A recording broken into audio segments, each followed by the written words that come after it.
very good morning to you. I'm Andy Johnson. Good morning. Thanks for being with us. Thanks for staying with us around here at WESN.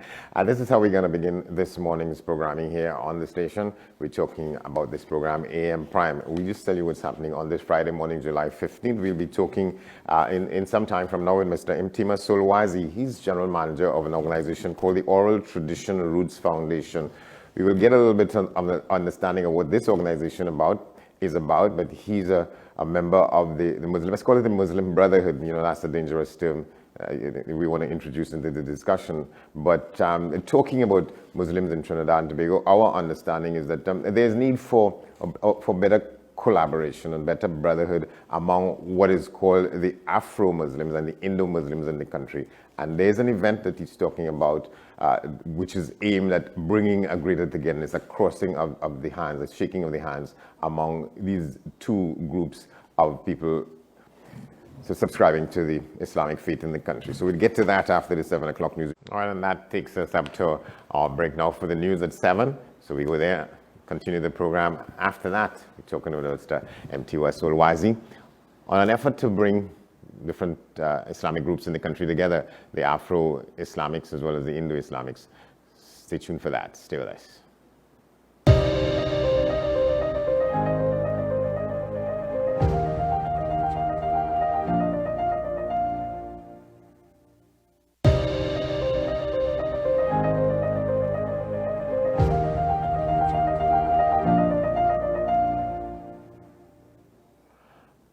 Welcome back to the discussion. Joining us now, Mr. Mtima Solwazi. He's the general manager of an organization called the Oral Tradition Roots Foundation. I guess it's an Islamic organization. We'll talk about, there's an event that he's organizing. We'll talk a little bit about this organization. We'll talk about the event. It has to do with with some attempts by other people in what I would call loosely the Muslim Brotherhood. You know, that is a specific organization in a different part of the world. We don't want to get compared with them necessarily. But the group of Islamic organizations in the country talking about bringing them together. On the one side, the Afro-Muslims, and the other side, the Indo-Muslims. And there's some people trying to create a bridge across the two. Mr. Solwazi has agreed to talk with us about that. Good morning, sir. Good morning, Andy, and good morning to your viewers. All right, let's talk a little bit about, let's understand what the organization is, the Oral Tradition Roots Foundation. Give us a little taste as to that organization. Okay, well, the Oral Tradition Roots Foundation is basically a youth-led, youth-focused organization that focuses on oral traditions with an emphasis on spoken word poetry. And we use that as a catalyst for social change. And as cliche as it may sound, what we do, we actually create safe spaces for young persons to express themselves, either through our festivals. We host an annual festival, and this year it's 10 years, it's called Cascado, or through media, or through our intervention programs where we allow young persons to engage with topics that affect them, that affect the world, that affect their spaces, and allow them to share, to share their stories, to use their lived experiences and social realities. So that's what Roots Foundation is all about. But this project in particular is not really under Roots Foundation, but it's, as I am being a part of the program, so and there's a city connection where you will ask about Roots Foundation, but this, as I said, it's an effort by some Muslim brothers and sisters in the country to forge a unity. And one of the opportunities we're looking at is through the Emancipation, hence the name of the program, Emancipation Through Islam Awards. So that is really what this particular program is about. It's about using the emancipation experience to bring together both African and Muslim and Indian Muslims in the country. And by extension, we want to extend this to other groups and to other entities to create that unity, that understanding of we are all from Trinidad and Tobago, and we are all brothers and sisters under the sun. Yeah, well, I'm coming to it. I want to get into it a little more deeply, but I thought it was going to be useful to get you to give your own organization a profile Yes, yes, yes, as to what you do and yes. so on. When you say, people use this term a lot about creating safe spaces. What is meant by that, really? Um, Non-discriminatory, allowing young persons, you know, we and we have passed through that stage, Andy, because you and I would have been youth some time ago, some longer than some, right? Yes, yes, But we have been youth, and the Caribbean parents have a unique experience. And I was sharing with my daughter that as a Caribbean parent, the slightest thing that seems to be challenging us or seems not to be aligned with our status quo, that is disrespectful, you know? And we know the Caribbean terminologies, my way or the highway, yeah, and well, in the politics, no dog back, and all these nuances that we use to assert our power and dominance. So when we say a safe space, like this show, is a safe space where you allow your guests to share, to ventilate, to give their opinions, And we do have a lot of that taking place, whether it's on the media, whether it's within organizations, within homes, within schools. We do have these where you allow persons to give their opinion, because they have an opinion. You may not agree, right? But that's where dialogue and discussion comes in. So allow persons that opportunity that I could say how I feel, express my concerns, express my desires without saying, I feel Andy go shut me down, I wonder Andy, So that's what we talk about, safe spaces, Yeah, so you create the environment so that people could go into full self-expression or whatever it is that they Yeah, feel. Yeah. because all of us have our unique lived experiences and social realities. It's unique, Andy. We may come from the same home, but our experience could be unique. Yeah.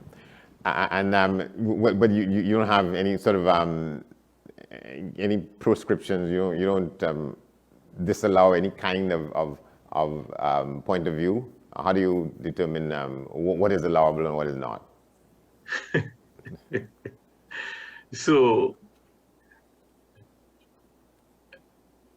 again, I was telling as I tell young people all the time, morals and values are not outdated, So, you greeted me, I greeted you, I greeted your audience, right? We try to maintain that cordial, respectful, right? Because again, persons could interpret respect differently. What might be disrespectful to me may not be disrespectful to another person, Yeah. vice versa, Yeah. right? But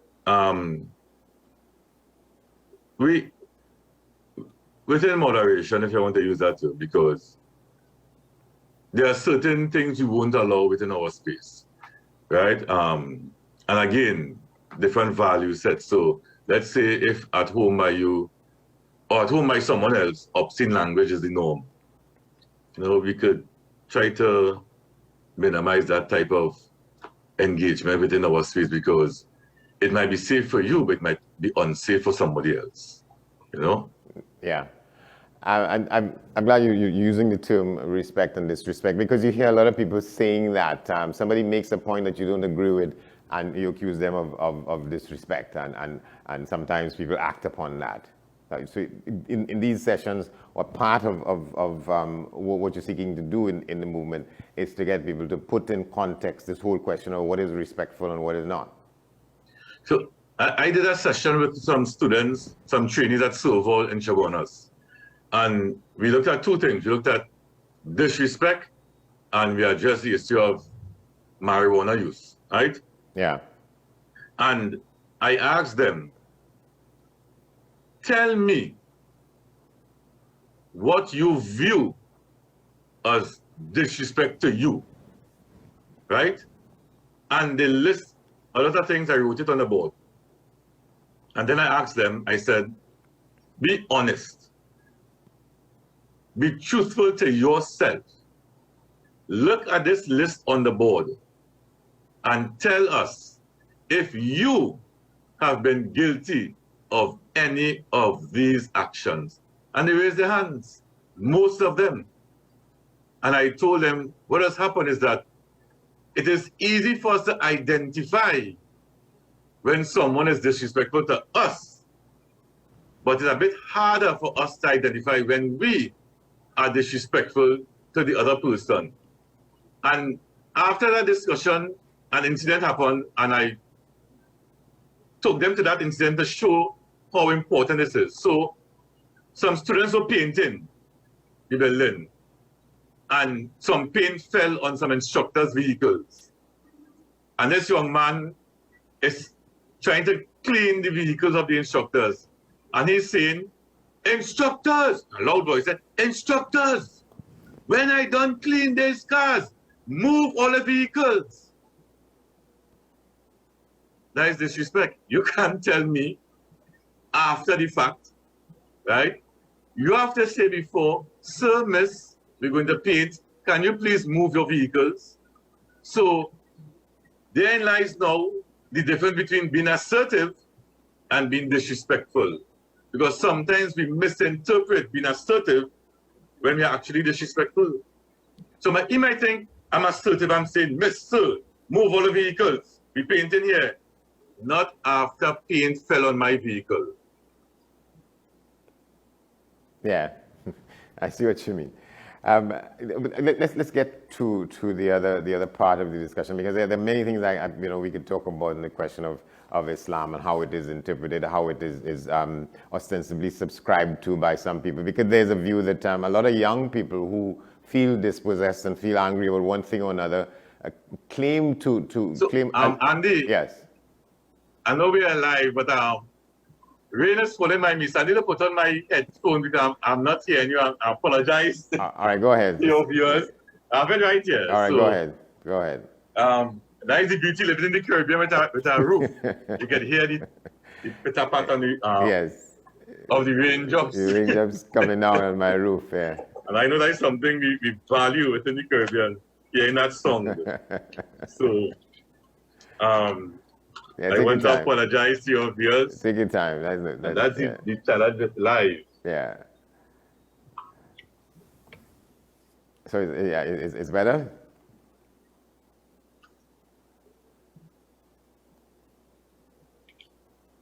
Yes, sorry about that.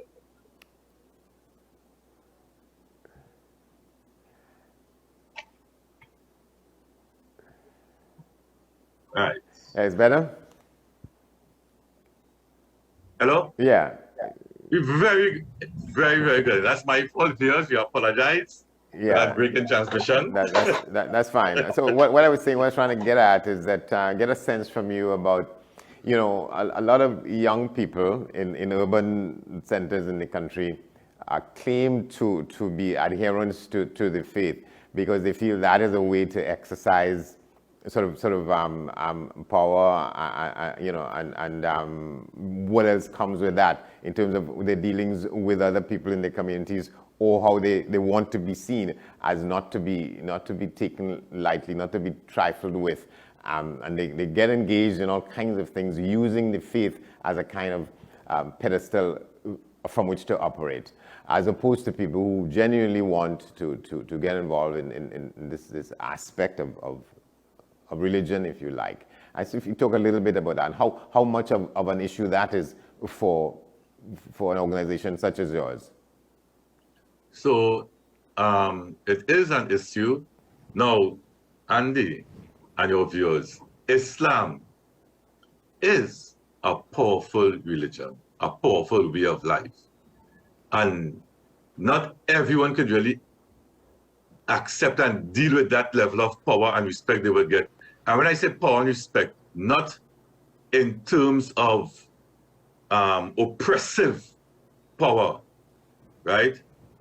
And using your respect to in turn disrespect others.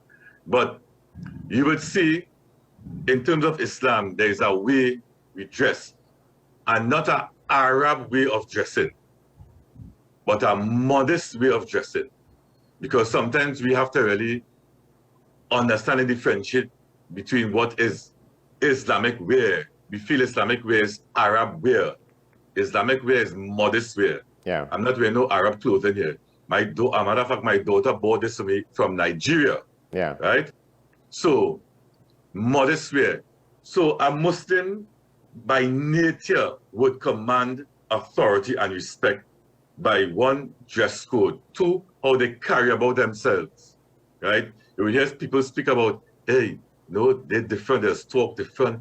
And when you say talk different, not Arabic, but in terms of the discussions they would engage in, right?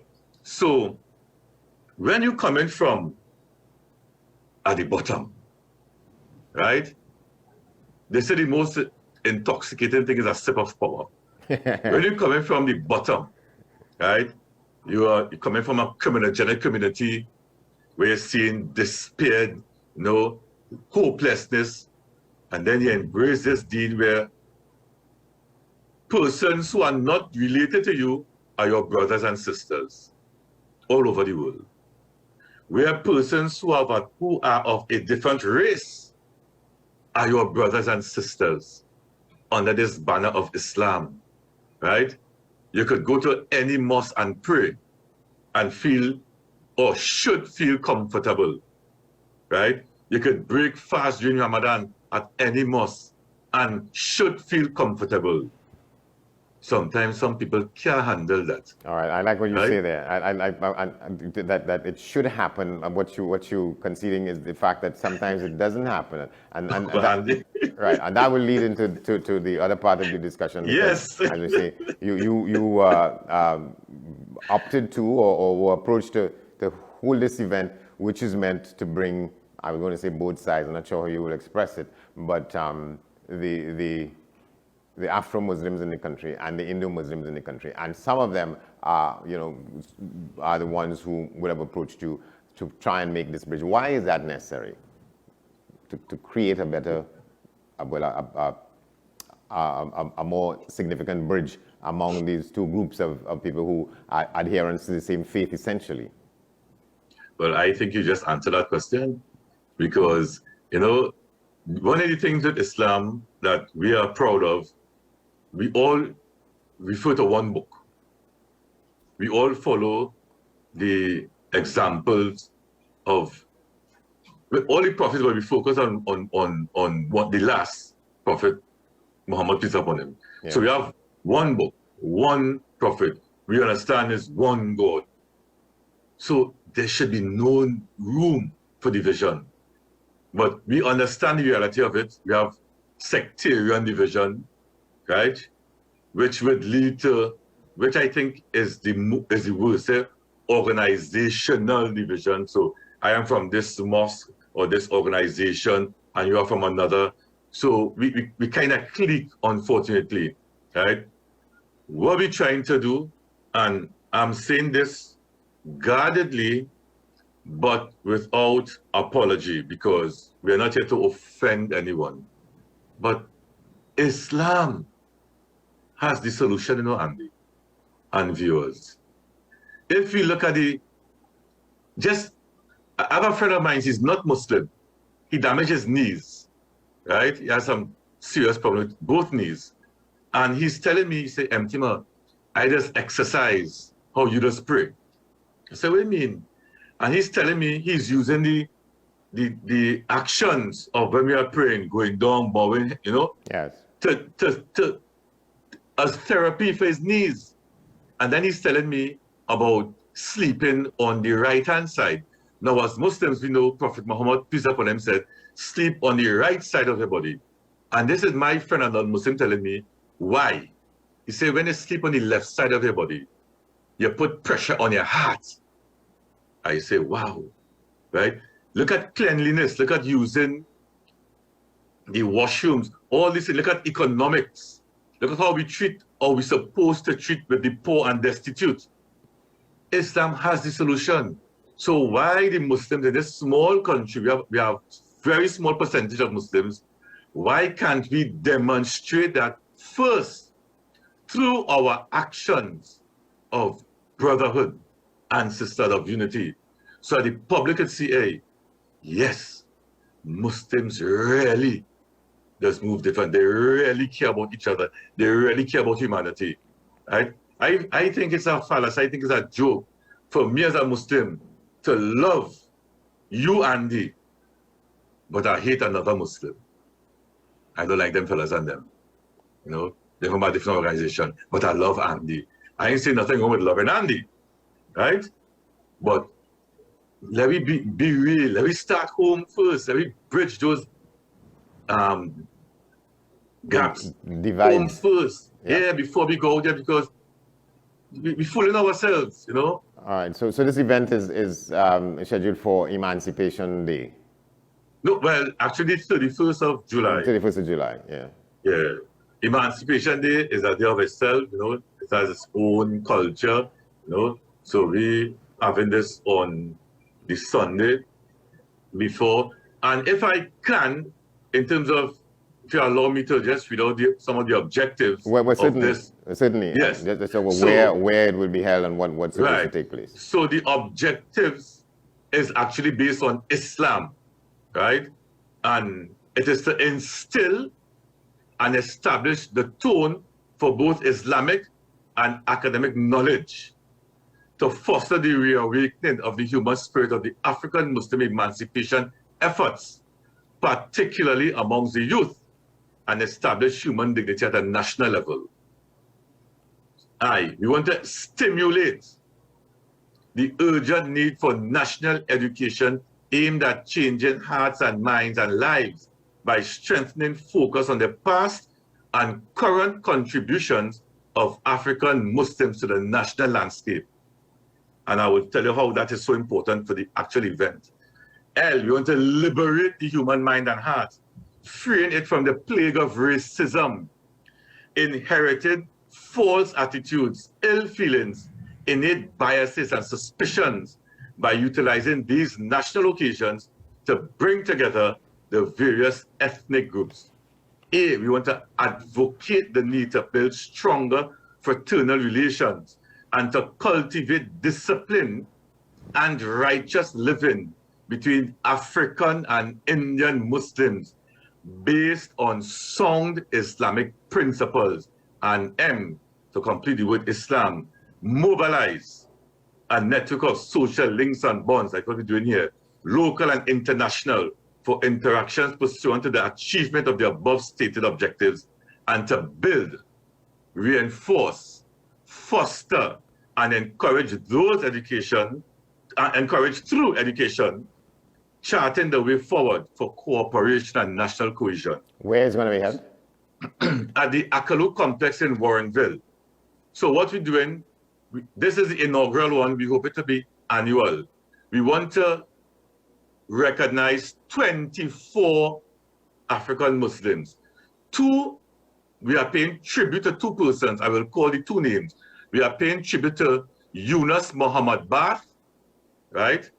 And he was one responsible for building the fort.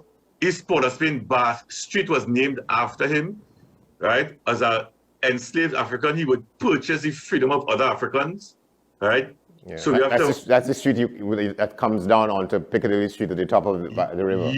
Yes. Bath Street. Yes. Yeah. He had a community in the back there, right? There's so much we need to know and learn of Yunus Muhammad Bath. And the other person is Muhammad Yusuf Mitchell.